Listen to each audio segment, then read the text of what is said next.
आप सबका स्वागत है। My wife is actually empress के चैप्टर नंबर 35 में। चैप्टर की स्टार्टिंग राजमहल से होती है, जहां पर चेन्नई महारानी को बताता है कि हमने वांग फैमिली के सारे जायदाद, पैसे और घर सब हम लोग ने अपने कब्जे में कर लिया है, तो उसका हमें क्या करना चाहिए, ये महारानी से पूछता है।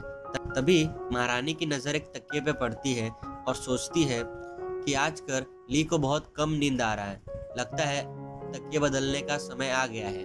और वांग फैमिली के पास हिरण के सींग और कितने सारी जड़ी बूटियां, दवाइयाँ सब है, तो उसका मुझे क्या करना चाहिए। अभी महारानी चेन्नई को बोलती है कि मेरे लिए तुम्हारे पास एक अच्छा काम है। तभी सीन चेंज होता है और हमें ली के घर का सीन दिखाया जाता है, जहाँ पर ली अपने हाथों से एक झूला बना रहा होता है। तभी ली जो को कहता है क्यों ना हम दोनों एक साथ इस झूले पे बैठे। तभी जो कहती है मुझे इस घटिया झूले पे नहीं बैठना। ये कहने के बाद भी जो ली के साथ झूले पे बैठ जाती है और वो दोनों झूला झूलते हैं। तभी जो ली को कहती है वैंग फैमिली कर्जे में डूब गई है, इसीलिए जो इंपीरियल कोर्ट है उनके सारे सामान को लोगों को चुनेंगे और उनको वो सामान दे देंगे। तभी ली जो को कहता है ड्रैगन फैमिली कब से इतने अच्छे हो गए, वो किसी अमीर इंसान की चीजों को ऐसे ही बांट रहे हैं। तभी ली कहता है वो हमें क्या देने वाले हैं। तभी ली सोचता है नई महारानी कब से इतनी अच्छी हो गई, जरूर वो कुछ प्लान कर रही है, कहीं वो मेरे घर पे बॉम्ब तो भेजने वाली नहीं है। तभी जो ली को कहती है मुझे सोचने दो। हिरण के सींग थे और कई जड़ी बूटियां, बहुत सारे दवाइयाँ, ये सब थे। ये सब सुन के ली कहता है इतनी सारी अच्छी चीजें, क्या वो हमें लूटने तो नहीं वाले सब चीज देने के बाद। तभी जो कहती है ऐसा हो ही नहीं सकता, वो लोग मुझे कभी धोखा नहीं दे सकते। तब ली अपने मन में सोचता है कि ये लोग मुझे कहीं लूटने तो नहीं वाले ये सब चीजें देने के बाद। जो कहती है तुम्हें चिंता करने की जरूरत नहीं, तुम मुझसे शादी करके वैसे भी लूट चुके हो, अभी तुम्हारे पास कुछ नहीं बचा। तभी ली कहता है ये बात तो तुमने सही कही, मेरे पास अब कुछ भी नहीं बचा, जो भी मेरी सैलरी आती है हर महीने वो तुम ही तो रख लेती हो। तभी जो कहती है तुम तो बिल्कुल सही कह रहे हो।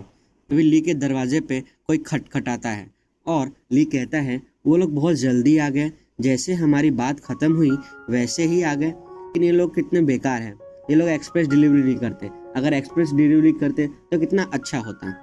सिपाही ली को वो सारी चीज़ें दे देते हैं और जब ली उन चीज़ों को खोल के देखता है तो देखता है इसमें सिर्फ जड़ी बूटियाँ ही हैं और कुछ भी नहीं। ये सब देख के जो बहुत ही मुस्कुरा रही होती है, क्योंकि उसने ही ये सब जड़ी बूटियाँ ली के लिए भेजी होती है। अभी सिपाही कहता है हमने सारी चीज़ों को इधर रख दिया है, अब हम जा रहे हैं। तभी ली सोचता है पहले मैं ड्रैगन सोल्जर को मारा करता था, लेकिन अब वो लोग मेरे साथ कितनी अच्छी तरीके से बात कर रहे हैं, ये बहुत ही अजीब लग रहा है।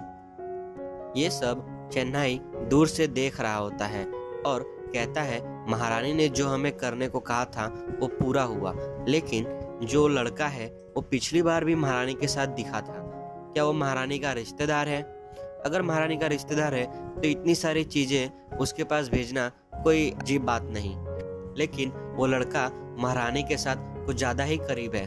भी चेन्नई कहता है ये बुरी बात नहीं होती अगर महारानी और वो लड़का शादीशुदा होते, लेकिन महारानी क्यों इस लड़के से शादी करेगी, ये महारानी के लिए, लेकिन महारानी पे ये अच्छा असर नहीं पड़ रहा कि वो किसी और लड़के के साथ घूम रही है। भी चेन्नई को ली नोटिस कर लेता है और ली चेन्नई को एकदम डरावनी आंखों से देखता है। चेन्नई डर जाता है और वो देखता है कि वो मुझे कैसे देख लिया, मैंने तो अपनी सारी प्रेजेंस छुपा के रखी हुई थी, तो भी उसने मुझे कैसे ढूंढ लिया। फिर चेन्नई सोचता है ये एक इत्तेफाक हो सकता है, क्योंकि वो एक साधारण लड़का है, उससे क्या मालूम कि मैं इधर हूँ। तभी ली सोचता है चेन्नई मेरे पे क्यों नजर रखा हुआ है, कहीं चेन्नई को मेरे बारे में पता तो नहीं चल गया कि मैं रेबेलियन आर्मी का लीडर था। लेकिन ये अजीब बात नहीं होगी कि उसे मेरे बारे में पता है और तो भी वो मुझे ये सब तोहफे भेज रहा है। तभी सीन चेंज होता है और हमें बर्फीले इलाके की जगह दिखाई जाती है जहाँ पर एक ट्रेन जा रहा होता है और एक टेंट में 2 लोग रहते हैं। तभी साइहान नारुतो से कहता है कि वैंग फैमिली अब नहीं रही। तभी साइहान कहता है, मुझे मालूम था वो सब किसी काम के नहीं, उसकी जगह अगर मैं होता तो मैं अपने एक ही कुल्हाड़ी से सबका काम तमाम कर देता। तभी नारुतो कहती है, वो सब बेकार नहीं थे, अगर वो लोग नहीं होते तो आज हमारे पास ये ट्रेन भी नहीं होती। तभी नारुतो कहती है कि वैंग फैमिली के कुछ ही लोग पकड़े गए, लेकिन जो मेन आर्मी थी वो भाग निकली। अगर ऐसा नहीं होता तो वो हमें ये मैसेज नहीं दे पाते, लेकिन अब वही होगा जो हमने सोचा था।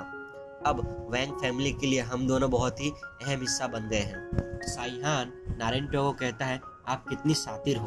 अभी नारुतो साइहान को कहती है, मैं इसे एक रीति कहना पसंद करती हूँ। तभी नारुतो साइहान को कहती है कि हमारे रेबिलियन टीम के लीडर इतने शक्तिशाली हैं कि हम उसे किसी भी तरह की मदद नहीं दे सकते।